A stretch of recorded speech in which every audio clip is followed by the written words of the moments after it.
चलिए, good morning सभी को। हम लोग डिवीजन पढ़ रहे थे, है ना। कल डिविजिबिलिटी रूल हम लोग पढ़े थे, है ना। विभाजिता का नियम, है ना। क्या क्या हम लोग पढ़ लिए थे? 2 का नियम पढ़ लिए थे, 3 का नियम पढ़ लिए थे। 3 का क्या नियम था? अंकों का योग 3 से विभाजित होता था, तो पूरा संख्या आपका 3 से विभाजित हो जाएगा। ठीक है। 4 का क्या नियम था? अंतिम का 2 अंक या तो 0 हो या 4 से पूरी तरह विभाजित हो, तो वह संख्या पूरी तरह 4 से विभाजित होगी। ठीक है। 5 का क्या नियम था? इकाई अंक पर या तो 0 हो या तो 5 हो, तो वैसी संख्या 5 से पूरी तरह विभाजित होगी। ठीक है। 6 का क्या नियम था? 2 और 3 दोनों से विभाजित हो। 8 का क्या नियम था? संख्या के अंत में या तो 3 0 हो या तो 3 अंक आपका 8 से पूरी तरह विभाजित हो, वह संख्या 8 से विभाजित होगी। 9 का क्या नियम था? संख्या के अंकों का योग पूरी तरह से अगर 9 से विभाजित हो जाए, तो वह संख्या 9 से विभाजित होगी, है ना। और 11 का क्या नियम था लास्ट में? सम स्थान के अंकों का योग और विषम स्थान के अंकों के योग का अंतर या तो 0 हो या नहीं तो 11 से विभाजित हो, तो वैसी संख्या 11 से विभाजित हो जाती है। किसी भी संख्या में जोड़ने वाली संख्या और घटाने वाली संख्या का योग कितना होना चाहिए? 11 होना चाहिए ना। अगर 7 अगर किसी संख्या में जोड़ने पर 11 से विभाजित होती है, तो 4 घटाने पर भी वह 11 से विभाजित होगी। तो कोई भी संख्या अगर जोड़ने वाली संख्या और घटाने वाली संख्या का योग हमेशा क्या होगा? आपका 11 होगा, है ना। चलिए, हम लोग कल इस पे एक सवाल भी किए थे। अच्छा, एक सवाल आपको देते हैं, जल्दी से कर लीजिएगा। तो एक टेस्ट में आया था सवाल, हमको जहां तक याद है,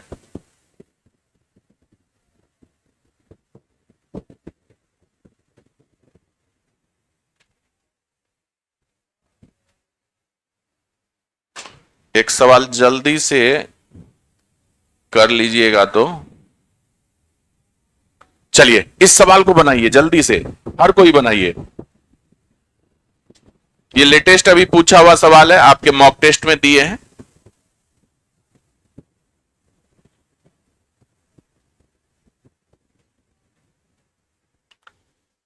आपको संख्या दिया हुआ है, इसको 11 से विभाजित करने के लिए क्या इसमें जोड़ना पड़ेगा कम से कम?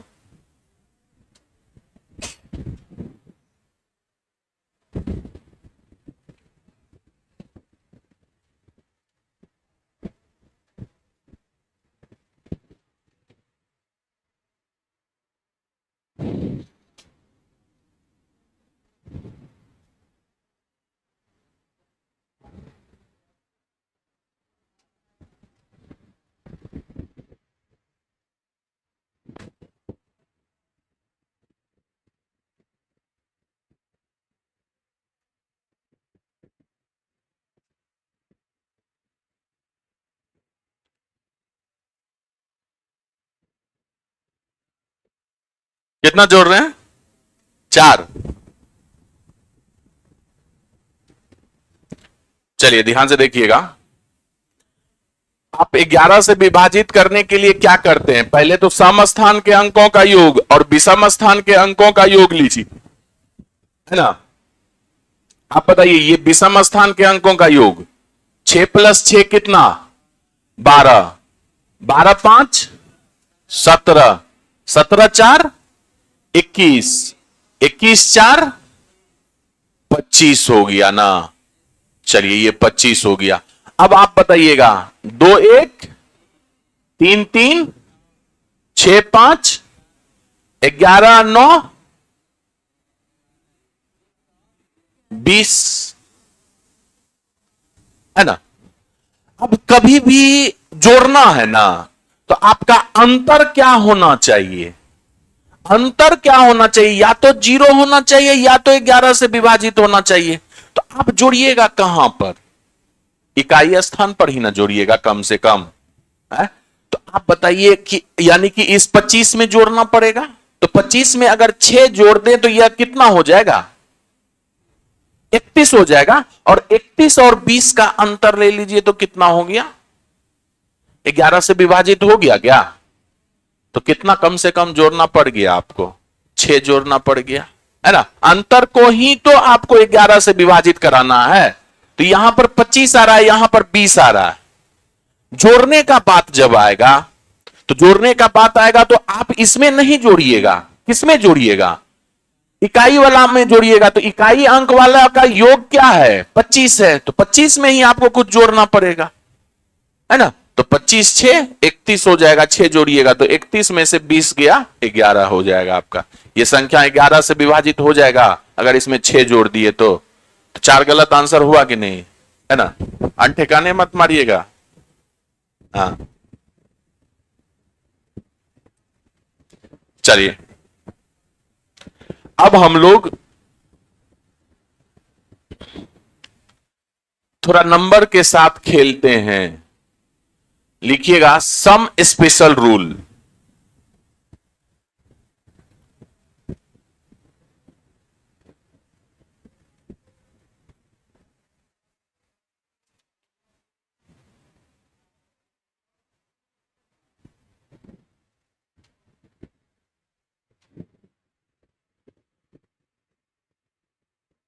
सम स्पेशल रूल।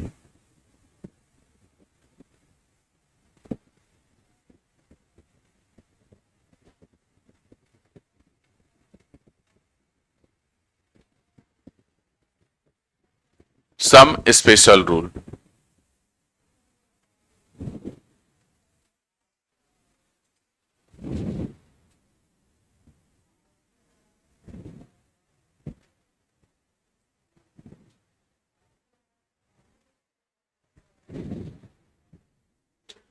अब ध्यान से देखिएगा, अगर आप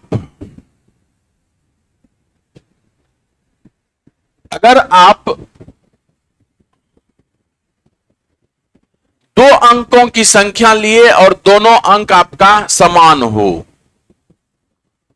तो यह जो होगा आपका किससे विभाजित होगा? उस अंक से तो विभाजित होगा ही होगा, और 11 से भी विभाजित हो जाएगा। हो जाएगा कि नहीं? जैसे मान लीजिए कि कोई संख्या आप लिए 22, तो 22 क्या है?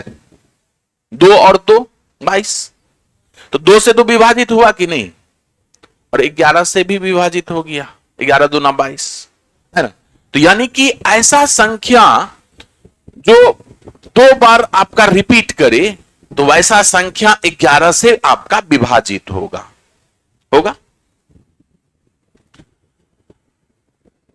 आपका 2 अंकों की कोई संख्या लिए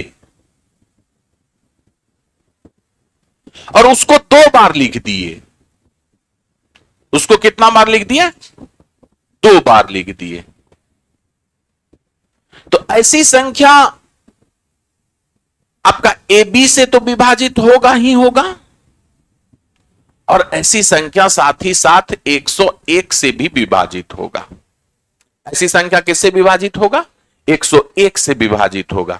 जैसे कोई संख्या आप लीजिए 25 और इसको एक बार और लिख दीजिए 25, ये 25 से तो विभाजित हुआ ना, 25 से पूरी तरह विभाजित हुआ। और इसको जब 101 से भी विभाजित कीजिएगा ना, यानी कि 25 गुना 101 आप अपने कैलकुलेटर में करके देखिएगा, तो ये इतना ही आएगा। तो यानी कि 101 से विभाजित होगा। कौन सी संख्या? 2 अंकों की संख्या को अगर 2 बार लिखिएगा तो वैसी संख्या 101 से विभाजित होगा। इस पे डायरेक्ट सवाल आता है, आपको करवाएंगे भी। अगर आप कोई 3 अंकों की संख्या लीजिएगा, मान लीजिए 3 अंकों की संख्या ABC है, और इसको 2 बार लिखे, इसको 2 बार लिखे, तो यह संख्या जो होगा आपका A बी सी से तो विभाजित होगा ही होगा, ये 10101 से भी विभाजित होगा। ये आपका कैसा संख्या, 3 अंकों की संख्या, उसको अगर 2 बार लिखिएगा तो ए बी सी से तो ये विभाजित होगा ही होगा, साथ ही साथ ये किससे विभाजित होगा, इकाई, दहाई, सैकड़ा, हजार, 10,000, 10,101 से भी ये विभाजित होगा आपका संख्या। क्लियर है? तो ये तीनों आप पहले नोट कीजिए, फिर आगे हम लोग इस पे करते हैं।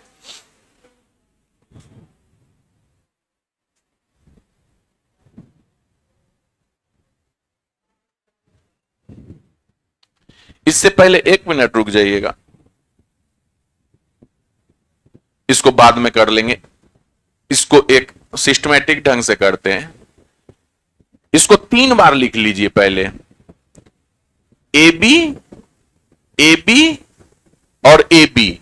2 अंकों की संख्या को अगर 3 बार लिखेंगे तो ये आपका ए बी से तो विभाजित होगा ही होगा, साथ ही साथ ये आपका 10101 से भी विभाजित होगा, है ना।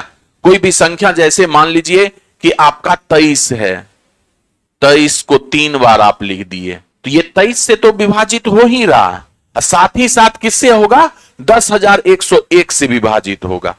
क्लियर है? अब आप लिखिए इसके बाद कि अगर कोई 3 अंकों की संख्या है और उसको 2 बार आप लिख दिए तो यह तो आपका 3 अंकों की संख्या से तो विभाजित होगा ही होगा, साथ ही साथ ये 1001 से भी विभाजित होगा। यह किससे विभाजित होगा, 1001 से भी विभाजित होगा, होगा ना। और लास्ट एक, और बहुत ही इंपॉर्टेंट, अगर कोई संख्या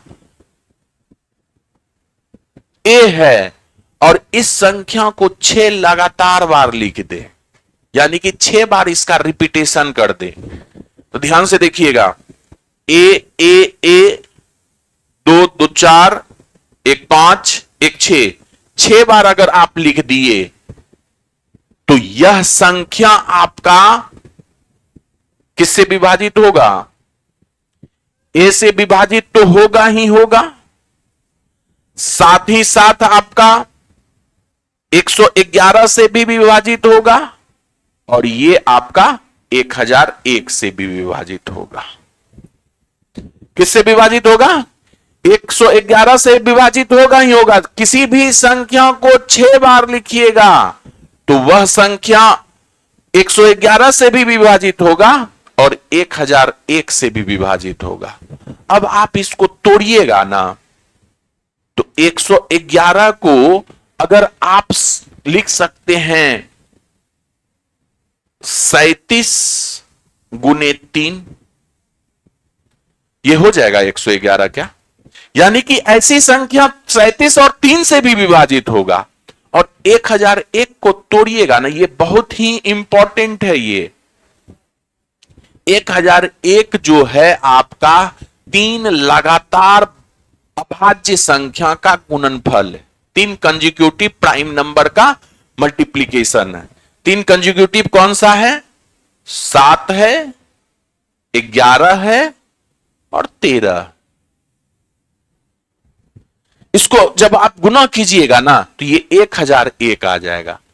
तो यहां से आप क्या क्या सीखें कि किसी एक संख्या को, एक अंक को 2 बार लिखेंगे तो वह 11 से विभाजित होगा, किसी 2 अंकीय संख्या को 2 बार लिखेंगे तो वह किससे विभाजित होगा, 101 से विभाजित होगा। किसी 2 अंकीय संख्या को अगर 3 बार लिखेंगे तो वह 10,101 से विभाजित होगा, और किसी 3 अंकीय संख्या को 2 बार लिख देंगे तो वह किससे विभाजित होगा, 1001 से विभाजित होगा। अगर ये 1001 से विभाजित है तो ऐसी संख्या 7 से भी विभाजित होगी, 11 से भी विभाजित होगी और 13 से भी विभाजित होगी, है ना। यानी कि पहला 3 अंक और लास्ट का 3 अंक आपका क्या होना चाहिए, बराबर होना चाहिए। तो वैसी संख्या किससे विभाजित होगा, 1001 से विभाजित होगा, और 1001 से विभाजित होने का मतलब 7 से भी विभाजित होगा, 11 से भी विभाजित होगा और 13 से भी विभाजित होगा। आप बताइए कि अगर एक अंक को 6 बार लिखेंगे तो वैसी संख्या किससे विभाजित होगा? 111 से विभाजित होगा। 111 से विभाजित होने का क्या मतलब है कि 37 से भी विभाजित होगा और 3 से भी विभाजित होगा। और यह संख्या 1001 से भी विभाजित होगा।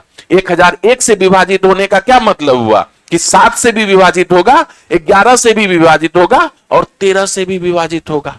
यानी कि किसी एक संख्या को 6 बार लिखने पर वह 37 से भी विभाजित होगा, 3 से भी विभाजित होगा, 7 से भी विभाजित होगा, 11 से भी विभाजित होगा, 13 से भी विभाजित होगा। क्लियर है? इसको नोट कर लीजिएगा, बहुत इंपॉर्टेंट है। अभी इस पे एक सवाल हम लोग करेंगे जो कि अभी सीजीएल हाल फिलहाल में आपका 2024 में पूछा है।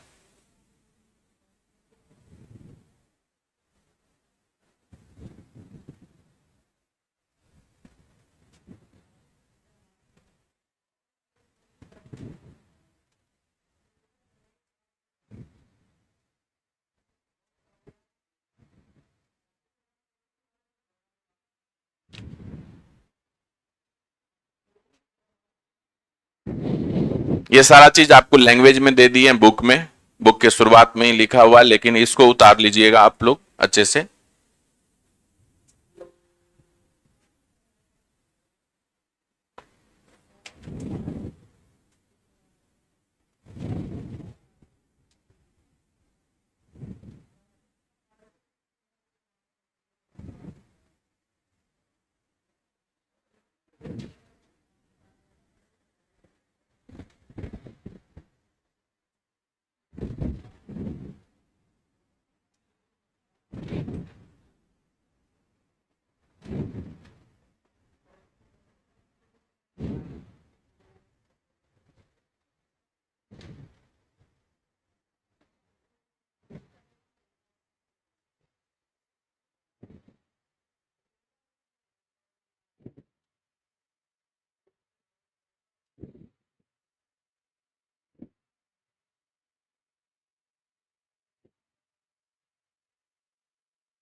क्लियर है? उतार लिए? चलिए लिखिएगा एक सवाल। निम्नलिखित में से, ये सीएचएसएल में आया हुआ है, सीएचएसएल में आया हुआ सवाल है।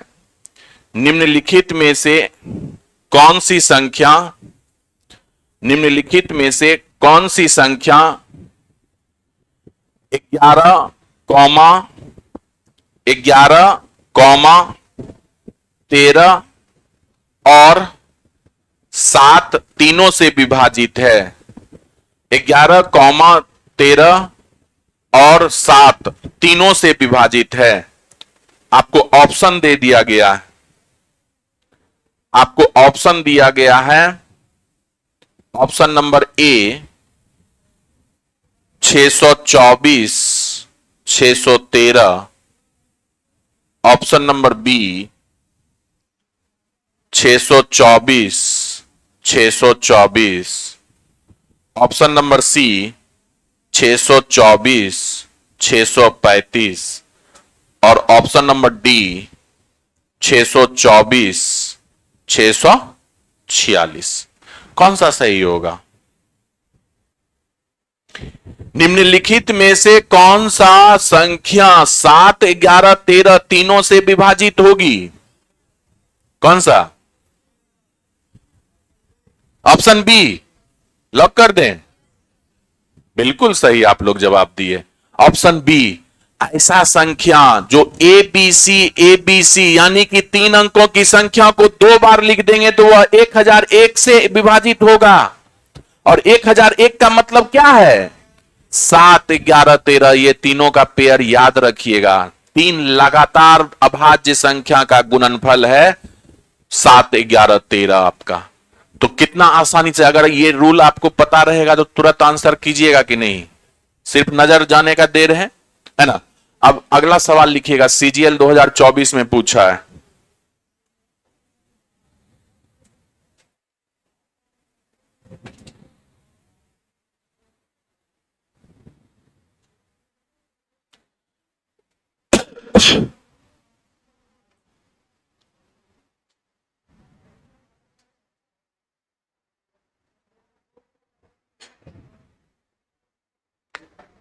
लिखिएगा, यदि 6 अंकों की संख्या, सवाल लिखिएगा, यदि 6 अंकों की संख्या, यदि 6 अंकों की संख्या,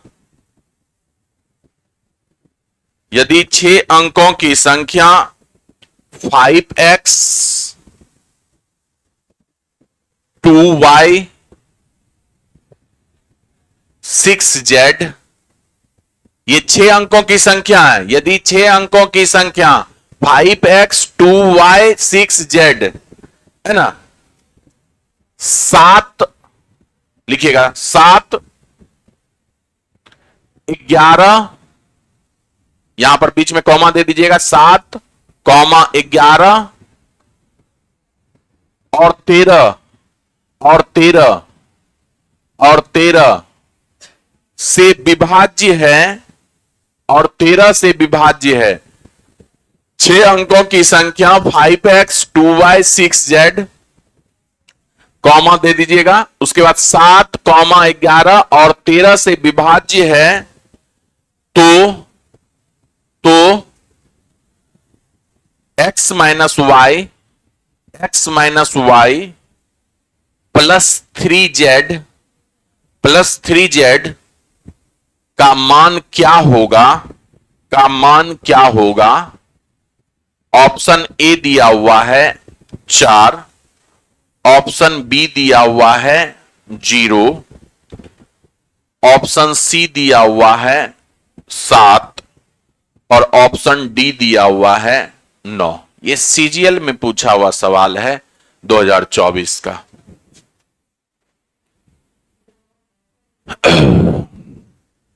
सवाल क्या कह रहा है कि 6 अंकों की संख्या है, कौन सी संख्या? 5x 2y 6z। ये 6 अंकों की संख्या किससे विभाजित है?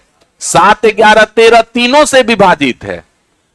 तो यहां पर जो x का वैल्यू पहले पता करना पड़ेगा, y का वैल्यू पता करना पड़ेगा और z का वैल्यू पता करना पड़ेगा। अगर तीनों का वैल्यू पता कीजिएगा तो इसका वैल्यू नहीं निकाल लीजिएगा।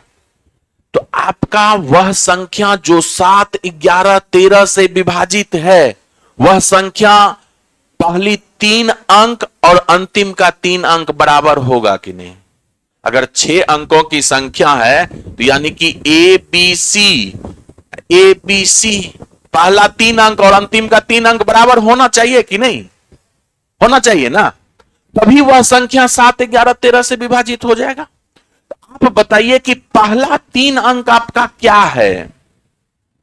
5x2 और अंतिम का 3 अंक क्या है? y6z। ये आपस में बराबर होना चाहिए कि नहीं?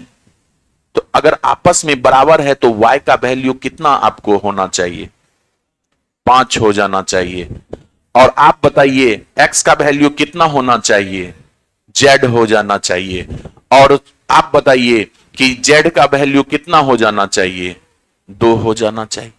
तो अगर हम, ये आपका 5 है, x के जगह 6 दे दिए और ये 2 हो गया, अब फिर y के जगह आप 5 दे दिए और ये 6 है, z के जगह 2 दे दिए, तो पहला 3 अंक और अंतिम का 3 अंक बराबर हो गया कि नहीं?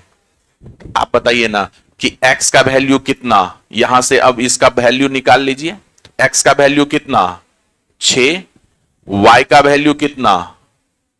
5, अब प्लस 3z, z का वैल्यू कितना? 2, तो 3 गुना 2, तो कितना हो गया जी? 6 6 12, 12 में से 5 गया 7, आपका आंसर है ऑप्शन नंबर सी। तो कितना गहराई में जाके सवाल पूछ दिया आपका सीजीएल, लेकिन कॉन्सेप्ट से बाहर है क्या? 7 11 13 जैसे ही दिखा, शुरू का 3 अंक और अंतिम का 3 अंक क्या होना चाहिए? बराबर होना चाहिए। बराबर कर दीजिए, आंसर तुरंत ले आइए।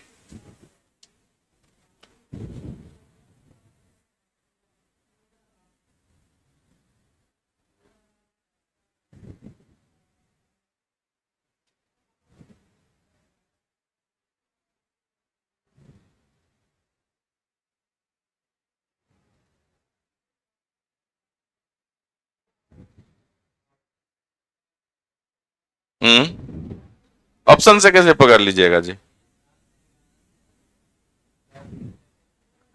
नहीं नहीं, ये ऐसा नहीं है कि जोड़ घटा आपका 7, 11, 13 से विभाजित होना चाहिए।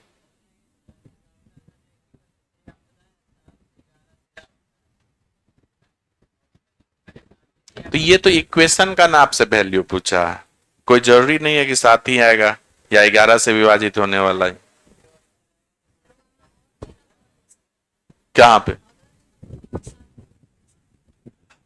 यहां पे। ये तो आप इक्वेशन चेंज कर देंगे तो थोड़ा ना 7 आएगा, नहीं ना आएगा। तब फिर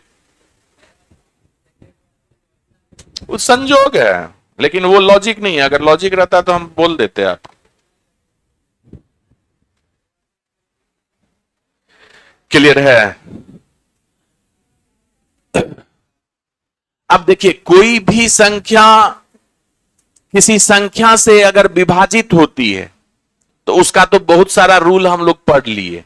2 का रूल पढ़ लिए, 3 का रूल पढ़ लिए, 4 का पढ़ लिए, 5 का पढ़ लिए, 6 का पढ़ लिए, 7 का स्पेशल रूल पढ़ लिए, 11 का पढ़ लिए, 9 का पढ़ लिए, है ना, 13 का भी पढ़ लिए, 37 का भी पढ़ लिए, है ना। ये 7 का स्पेशल रूल ही है ना। ऐसा संख्या 7, 11, 13 से विभाजित हो रहा है तो 7 का स्पेशल रूल हुआ कि नहीं?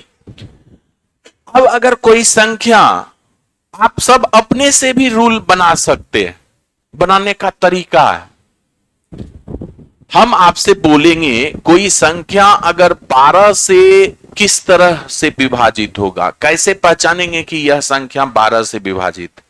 12 का तो रूल आपको बताए नहीं। तो आप ऐसा 2 संख्या चुनिए जिसको आपस में गुना करने पर 12 आ जाए और उसमें आपस में कोई कॉमन ना हो। साथ ही साथ क्या सोचना है? कोई कॉमन नहीं हो। तो आपका क्या ऐसा संख्या बनेगा? 3 और 4। ऐसी संख्या जो 3 से भी विभाजित हो, 4 से भी विभाजित हो, तो वह संख्या पूरी तरह से 12 से भी विभाजित होगी। लेकिन हम कहते क्या कि सर 2 और 6 भी तो हो सकता है, 2 गुना 6 भी तो 12 हो सकता है। लेकिन यहां पर कॉमन है कि नहीं? 2 और 6 में क्या कॉमन है? 2 कॉमन है। 2 कॉमन है कि नहीं? तो इसलिए ये रूल नहीं ना बनेगा, ये गलत हो जाएगा। आपका सही रूल क्या होगा? 3 और 4 दोनों से विभाजित होना चाहिए। हम आपसे बोले कि 18 का रूल बता दीजिए, तो क्या 3 और 6 होगा? 2 और 9 होगा, बिल्कुल सही। 2 और 9 होगा। 18 भी पुड़ गया और इस दोनों के बीच में कोई कॉमन भी नहीं। तो कोई भी संख्या 18 से कैसे विभाजित होगा? वह संख्या 2 और 9 दोनों से विभाजित हो जाना चाहिए, है ना। हम आपसे बोले कि कोई संख्या 24 से बताइए तो कैसे विभाजित होगा?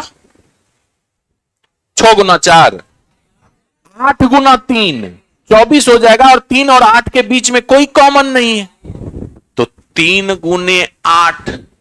ऐसी संख्या जो 3 से भी विभाजित हो और 8 से भी विभाजित हो, वह संख्या 24 से विभाजित हो जाएगी, है कि नहीं।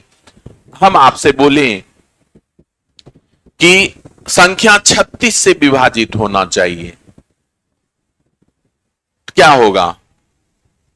9 गुने 4, 9 गुने 4।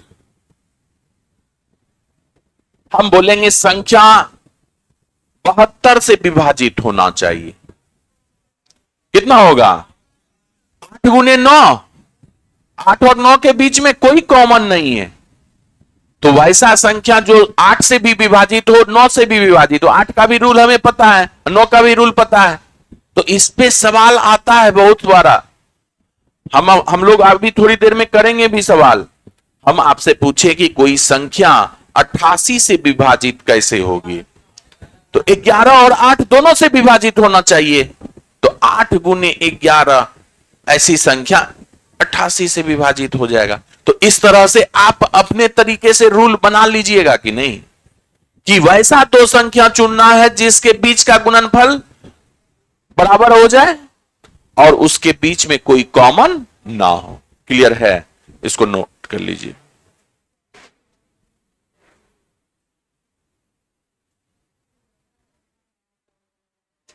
99 का क्या लिखिएगा? 99 का 11 गुने 9। ये 3 पर बहुत सवाल आता है, 72, 88, 99। ऐसे सवाल को ऑप्शन से हम लोग बना लेंगे।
अगला हेडिंग लगाइएगा,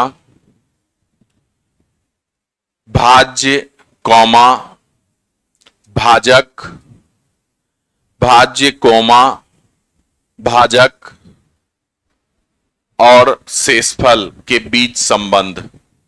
भाज्य कौमा भाजक, भाज्य किसको बोलते? डिविडेंड, डिविडेंड, डिविडेंड, ये भाज्य हो जाएगा। भाजक डिवीजर बोलते हैं, डिवीजर भाजक बोलते हैं। भाज्य भाजक और भागफल कोशेंट बोलते हैं, कोशेंट, भागफल और रिमाइंडर आपका शेषफल हो गया। तो relation among the dividend, divisor, quotient and remainder, भाज्य भागफल और शेष, भाज्य भाजक भागफल और शेषफल के बीच संबंध। भाज्य भाजक भागफल और शेषफल के बीच संबंध। भाज्य भाजक भागफल और शेषफल के बीच संबंध। Relation among the dividend, divisor, quotient and remainder, ये शेषफल हो गया आपका, ये आपका शेषफल हो गया।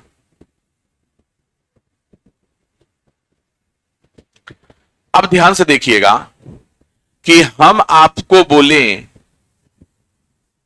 कोई संख्या है 35 है, इसमें 8 से भाग देने के लिए बोलेंगे, है ना। एग्जाम्पल के तौर पे किसी भी रिलेशन को हम लोग ट्रू साबित करेंगे एग्जाम्पल के थ्रू ही। हम आपसे बोले कि 8 से भाग दीजिए आप 35 में, तो 8 से भाग दे रहे हैं तो भाजक कौन सा हो गया? ये डिवीजर हो गया, ये आपका डिवीजर हो गया, ये डिवीजर हो गया, और ये आपका क्या हो गया? डिविडेंड हो गया, डिविडेंड हो गया। ठीक है, तो 8 से भाग दीजिए ना आप, तो ये कितनी बार में लगेगा? 4 बार में 32 आया, शेषफल कितना हो गया? 3 हो गया, हो गया ना। तो यह आपका क्या है? भाज्य है। 35 आपका क्या है? भाज्य। 35 को आप लिख सकते हैं 8 गुने 4, जो शेषफल आया है उसको जोड़ दिए, लिख सकते हैं ना, 8 गुने 4 अब प्लस 3, 35 के बराबर हो गया। तो इसका मतलब क्या हुआ? 35 आपका क्या है? डिविडेंड है, यानी कि भाज्य है। तो भाज्य बराबर क्या हो गया? भाजक, डिवीजर, भाजक, भाजक गुने भागफल कोसेंट भागफल प्लस शेषफल। तो यही आपका इस तीनों के बीच, चारों के बीच आपका रिलेशन है। भाज्य बराबर क्या होगा? भाजक गुने भागफल प्लस शेषफल, है ना? क्लियर है? नोट कर लीजिए इसको।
बोलिए।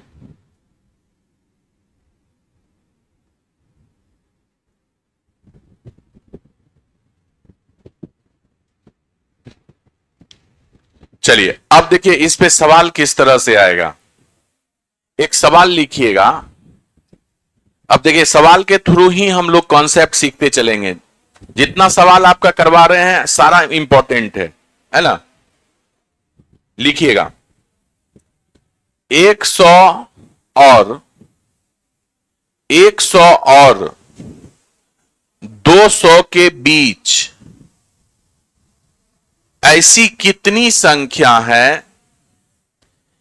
100 और 200 के बीच ऐसी कितनी संख्या है जो जो 3 से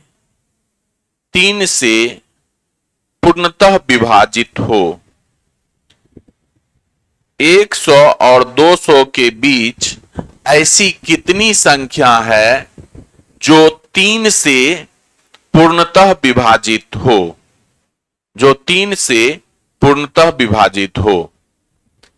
अब देखिएगा कितना संख्या ऐसा है 100 और 200 के बीच जो कि 3 से विभाजित होगा, है ना? बनाने का बहुत ही आसान तरीका है। आप क्या कीजिए, 3 से विभाजित करने के लिए बोल रहा है ना आपको, क्या कहां से कहां तक बोला है? 100 से लेकर 200 के बीच में बोला है ना, ये इंक्लूड है ना ये इंक्लूड है, इसके बीच में किससे भाग देना है? 3 से भाग देना है। पहले 100 में भाग दे दीजिए 3 से, तो 33 बार में लग जाएगा। 33 तिहाई 99, एक भागफल आ गया, शेषफल आ गया और आपका 33 भागफल आ गया। अब फिर क्या कीजिए कि 3 से भाग दे दीजिए 200 में, 3 छा के 18, 3 छा के 18, तो भागफल कितना आ गया? यहां पर 66 आ गया, शेषफल 2 आ गया। तो ऐसे सवाल में आपको शेषफल से कोई मतलब नहीं रखना है, आपको ध्यान किस पे देना है? भागफल में देना है। अब इसका मतलब समझिएगा।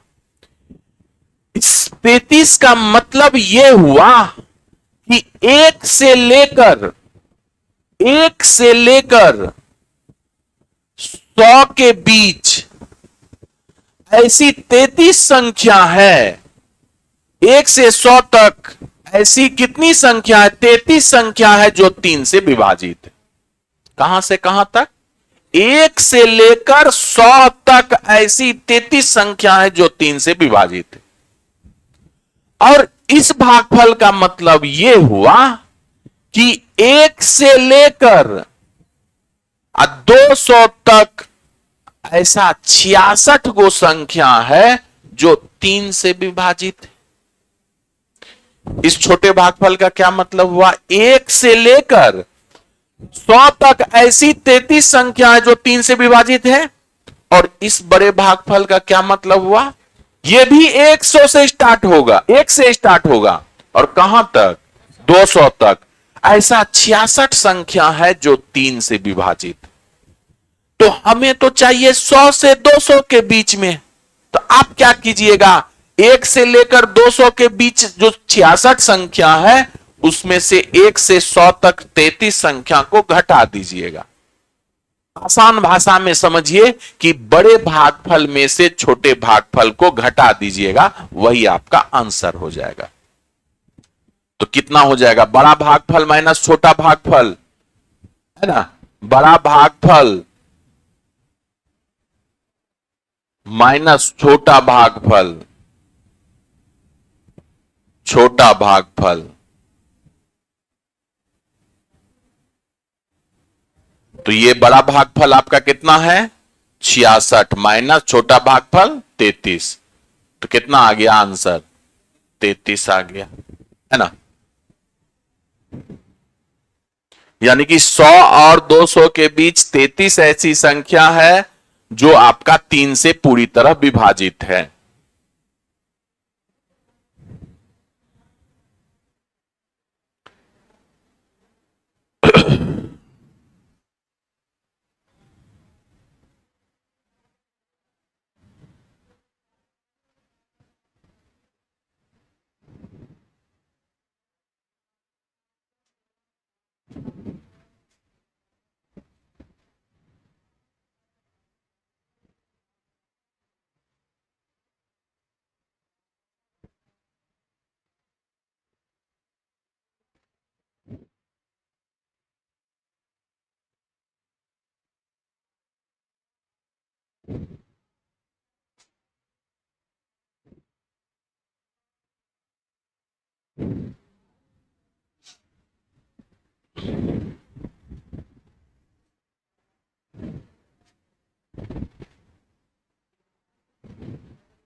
चलिए नेक्स्ट लिखिएगा।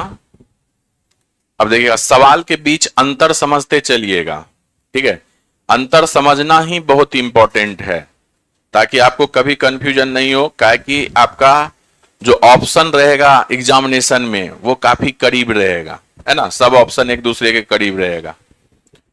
लिखिएगा, सवाल लिखिएगा और उसका आंसर कीजिएगा। 100 और 200 के बीच, फिर से लिए वही, 100 और 200 के बीच ऐसी कितनी संख्या है? 100 और 200 के बीच ऐसी कितनी संख्या है जो 4 से पूर्णतः विभाजित है? जो 4 से पूर्णतः विभाजित है। 100 और 200 के बीच ऐसी कितनी संख्या है जो 4 से पूर्णतः विभाजित है? जो 4 से पूर्णतः विभाजित है।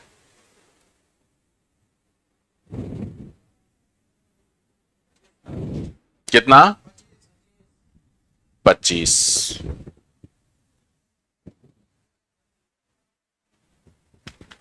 देखिएगा, आपसे बोला है 100 और 200 के बीच, 200 के बीच ये बोला है ना। आप क्या कीजिएगा, पहले 4 से पूर्णतः विभाजित है ना, क्या कीजिएगा, 4 से पहले छोटा वाला संख्या में भाग दे दीजिएगा। तो 25 से कट गया। फिर आप क्या कीजिएगा, 4 से भाग दे दीजिएगा 200 में, 50 और 200। आप आंसर क्या कर दिए, 50 में से 25 घटा के 25 आंसर बोल दिए और खुश हो गए। 25 गलत आंसर है, 25 आपका गलत आंसर है। अब सवाल में डिफरेंस समझिएगा। पिछला जो सवाल आपको दिए थे उसमें आपका शेषफल बच रहा था कि नहीं? कुछ शेषफल बच रहा था, एक बच रहा था और आगे वाले में भी कुछ बच रहा था, 2 बच रहा था। और इस सवाल में देखिए आपका शेषफल नहीं बच रहा है। ध्यान से मेरी बात को पहले सुन लीजिए, समझ लीजिएगा, फिर लिखिएगा। तो इसका मतलब क्या हो गया कि इसमें 200 भी इंक्लूड हो गया। इसमें क्या हो गया, 200 भी इंक्लूड हो गया, जबकि सवाल में बोला है 100 और 200 के बीच आपको बोला है, तो उसको इंक्लूड नहीं करना है। इसका मतलब हुआ कि 1 से लेकर 200 तक ऐसा 50 संख्या है जो 4 से विभाजित, और इसका मतलब है कि 1 से 100 तक 25 ऐसा संख्या है जो 4 से विभाजित। तो हमको तो इसके बीच लेना है, 200 को इंक्लूड नहीं ना करना है।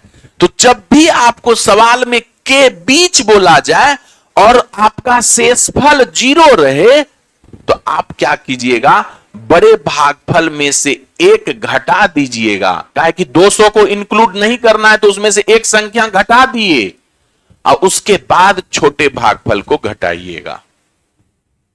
तो ये कितना हो गया, 49 माइनस 25, तो ये कितना हो जाएगा, 24 हो जाएगा। तो 24 ऐसी संख्या है जो 100 और 200 के बीच 4 से पूर्णतः विभाजित है। तो दोनों सवाल में अंतर समझ में आ गया ना, आ गया ना? के बीच बोला रहे और शेषफल बाद में 0 आए, तो बड़े भागफल में से 1 घटाकर छोटे भागफल को घटा दीजिएगा, है ना? नहीं, छोटा वाला को नहीं घटाना है, ये बड़ा वाला 1 घटा ही दिए, तो छोटे वाले को घटाने की जरूरत नहीं। पहले वाले में आपका रिमाइंडर बचे या ना बचे, सेकंड वाले के रिमाइंडर से मतलब है ना? ये इंक्लूड नहीं होना चाहिए।